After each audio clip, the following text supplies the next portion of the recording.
Hey everybody, welcome back to the Hilltop Pillbox in Abbotsford, British Columbia, Canada.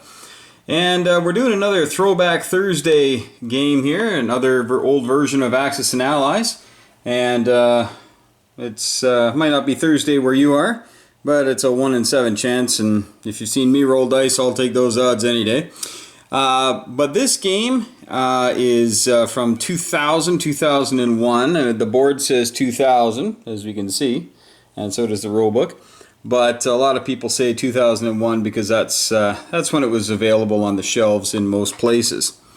So what we're going to be doing is talking about some of the unique details of this game. Right now you can see the map. Some of the unique things are that see way up top there's the Soviet Union, and there's the Soviet Union from my 1936 game. But the Soviet Union and the Himalayas are a couple of impassable zones. You can't fly over them, you can't land troops in them, you can't do anything. So that's the only two spots on the board, though.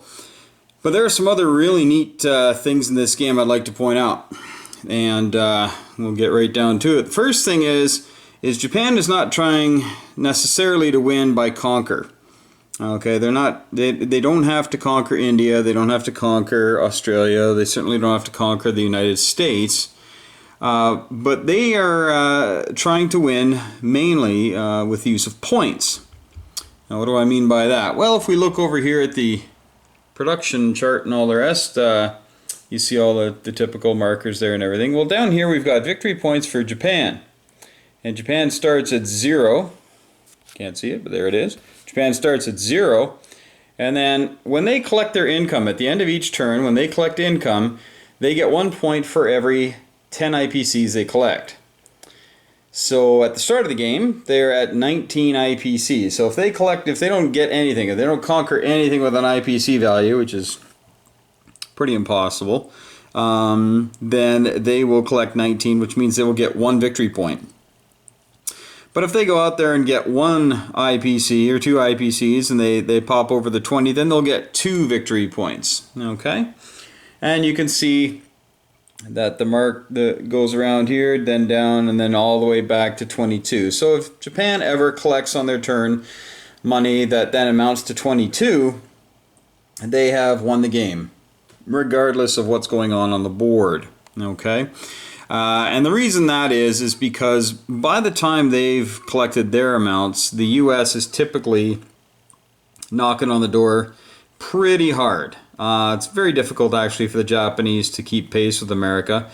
But if we look at the outset here, we've got 3 loaded carriers there. We've got another loaded carrier over here.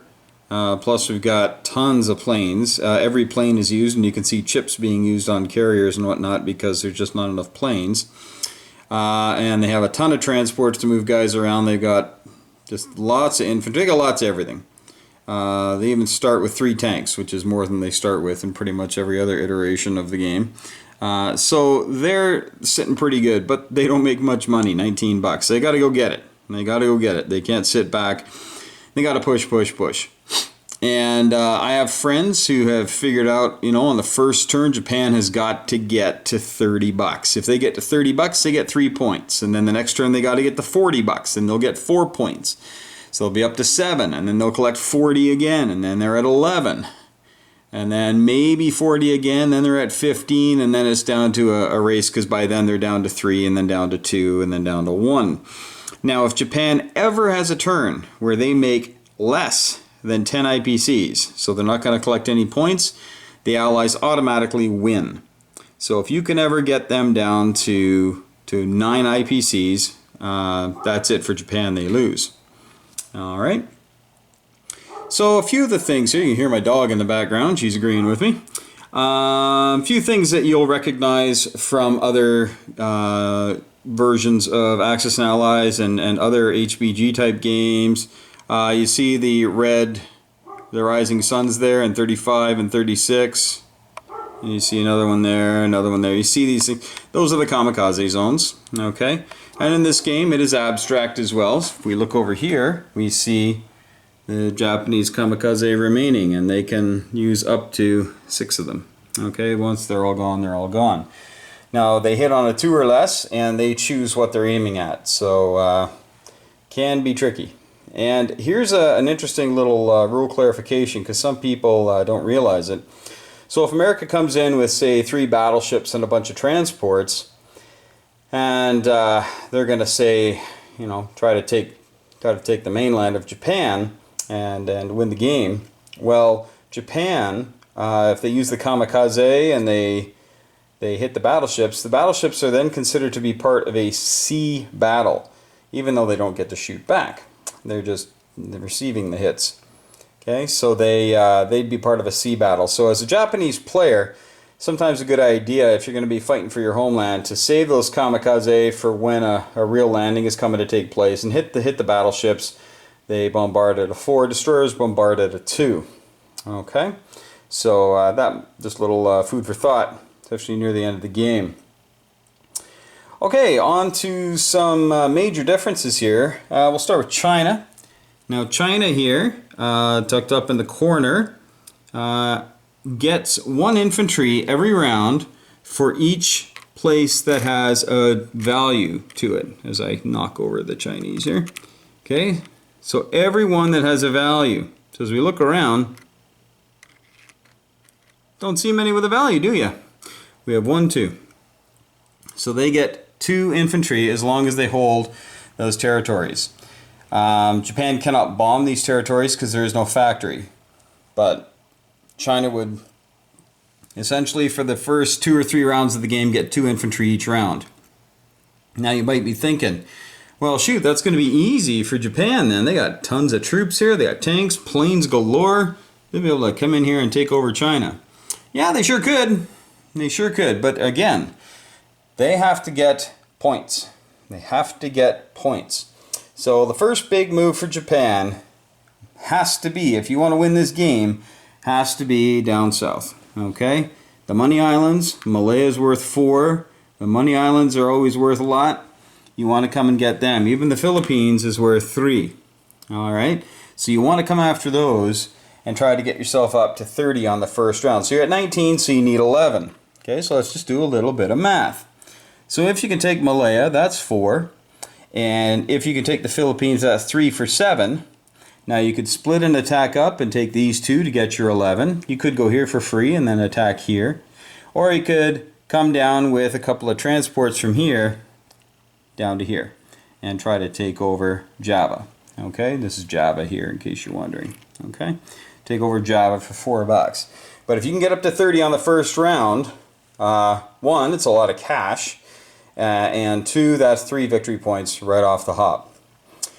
Now, should Japan ever take out, let's say, India, okay, they'll get the $5, of course, but they'll also get any money that India has, and that is added to their take. So let's say they collect $40 at the end, and India held 5, because that's probably all they'd have left. Then, well, let's make it a little different. We'll say they got $39, so that's 3 points. But because of the $5 that India had to cough up, that's 44. So Japan would get 4 victory points for that.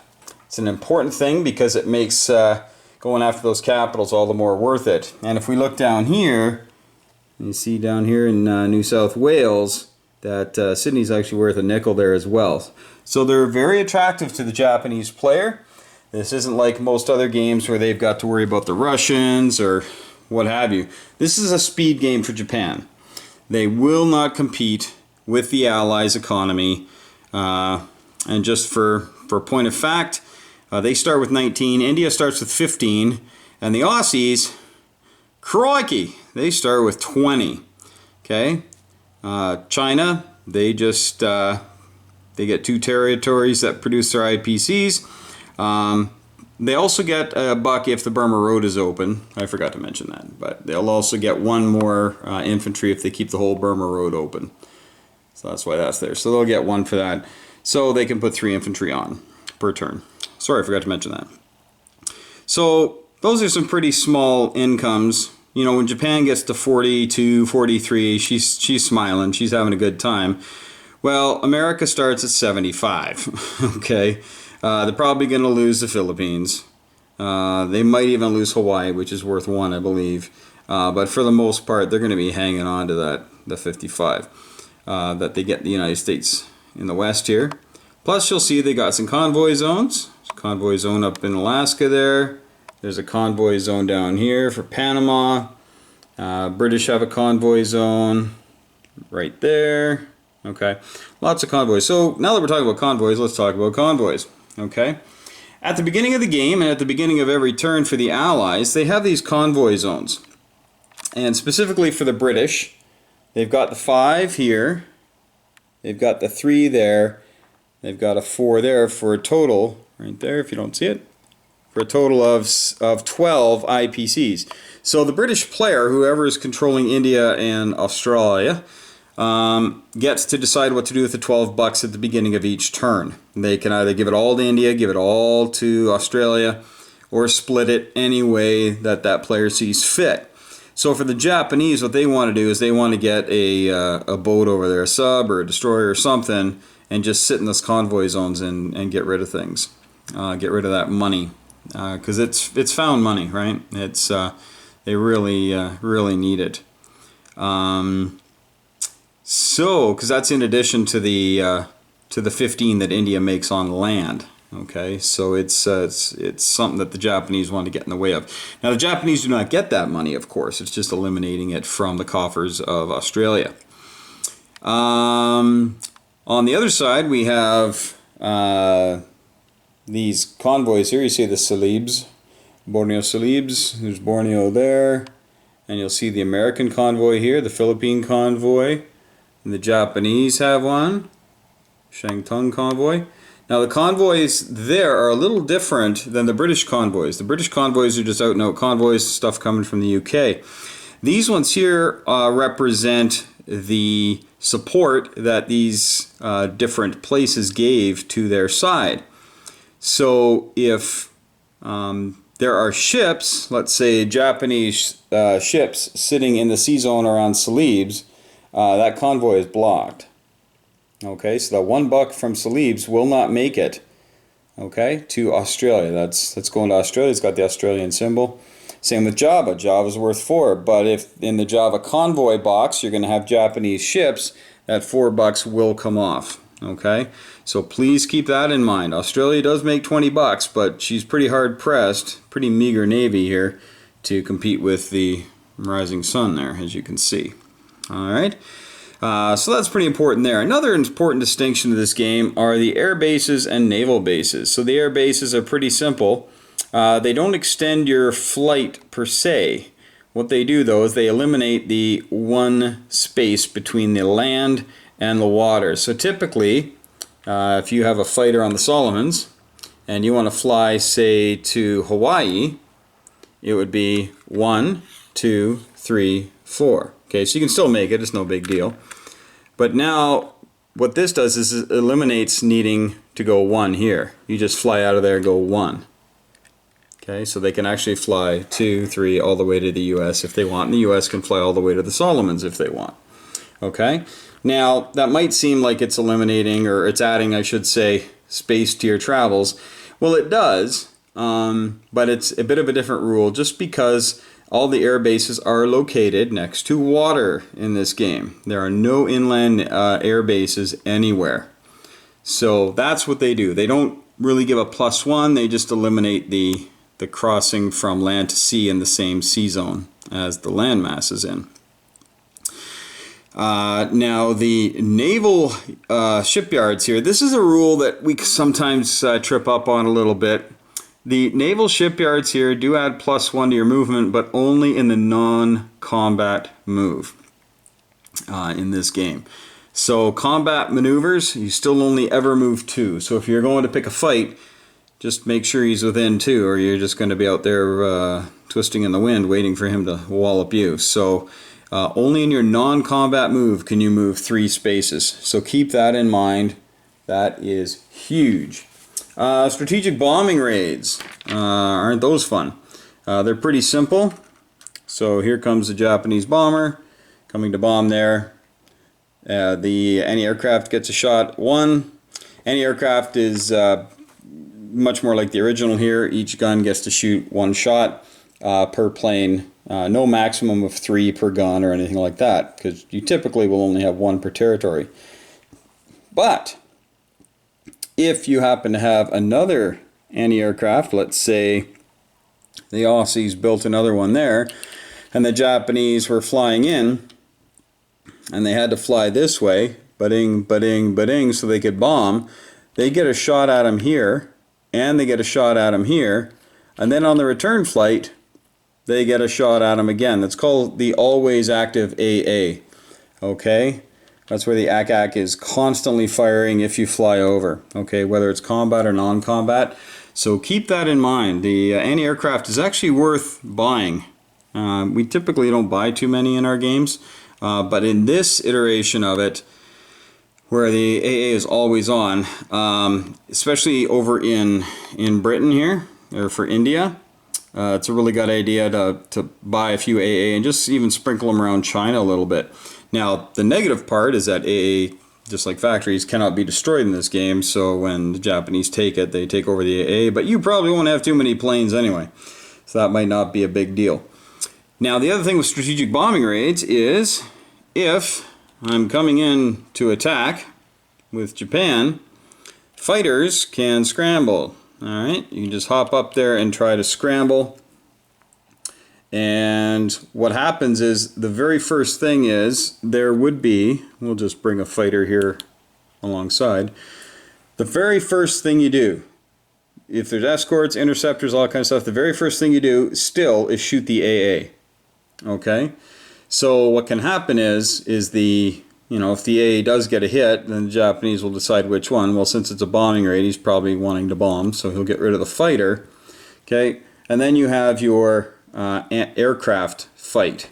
Okay, now the bomber, he can't fight because he's just bombing, but the fighters, they defend at a 2, and interceptors attack at a 2 as well. So they only have 1 round of combat, you get 1 shot, and if he doesn't shoot it down, so the AA's already shot, the fighter intercepted and missed, now the bomber gets to bomb and then fly home. Okay, so that's how that works for strategic bombing raids. Again, pretty watered down compared to some ways of doing it, but still very important to get it right. I don't know where you were. Were you in there? Maybe. Okay. And strategic bombing raids, by the way, you don't put damage on the factory. The owner who just got their factory bombed has to pay cash right at that time. Okay. All right. Not sure if I mentioned it. Japanese destroyers. Okay, which they have a bunch of. I don't even know how many they start with. 1, 2, 3, 4, 5. They get 6 to start with, and they attack and defend at a 3 again, and they cost 12. So like the Europe, Axis and Allies Europe as well. So a little bit pricier, but they punch a little harder. They're kind of like tanks of the sea.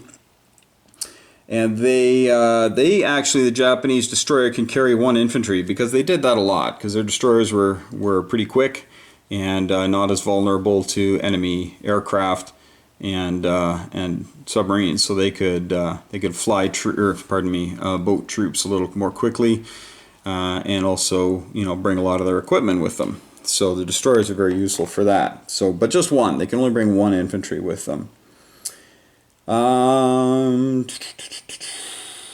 Battleships are 2 hits. That's important. And the other thing about the destroyers, well, battleships are 24, so we kind of house rule it down to 20, but you can do what you want. And the other thing about the destroyers is destroyers negate the subs' first strike capabilities. In some games you have to match them up 1 for 1. In this game they say nope, as long as there's 1 destroyer, subs are shooting along with everybody else. Alright. Let's see here. Let's talk about combat air patrol. Okay, so here you are. We're down in the south here, and let's say this fella, he figures that the Japanese are going to be doing some nasty business here, maybe trying to send stuff through. Maybe this guy here wants to do a little combat air patrol. So they're all flying cap here, okay? And you can just put them on their roundels or something, just to let everybody know that, hey, they're flying combat air patrol.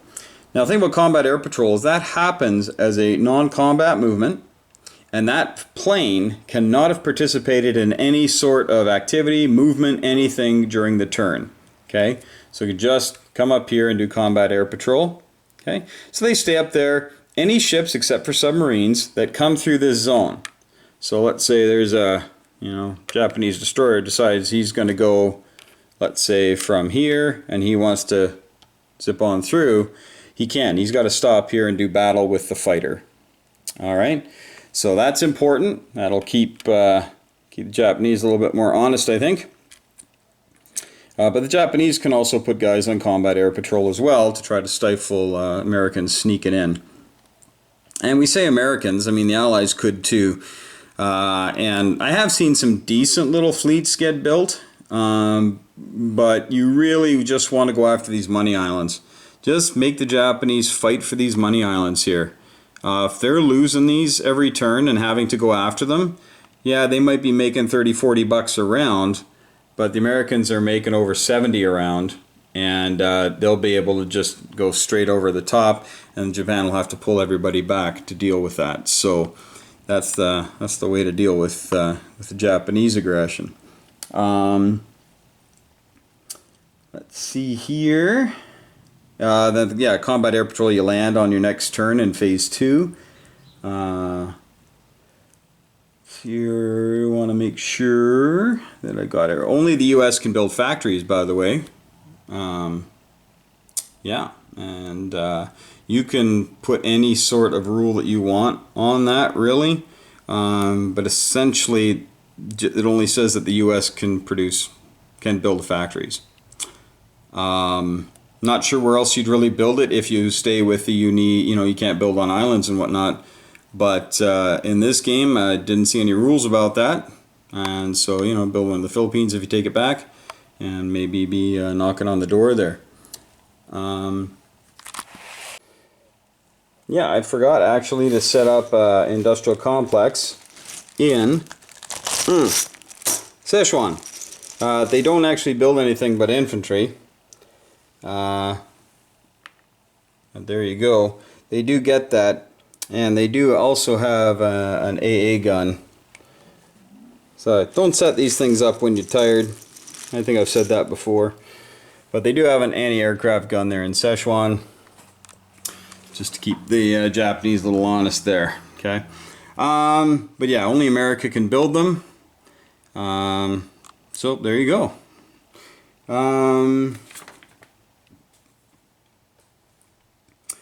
Told you all about that. Just want to make sure I got everything here.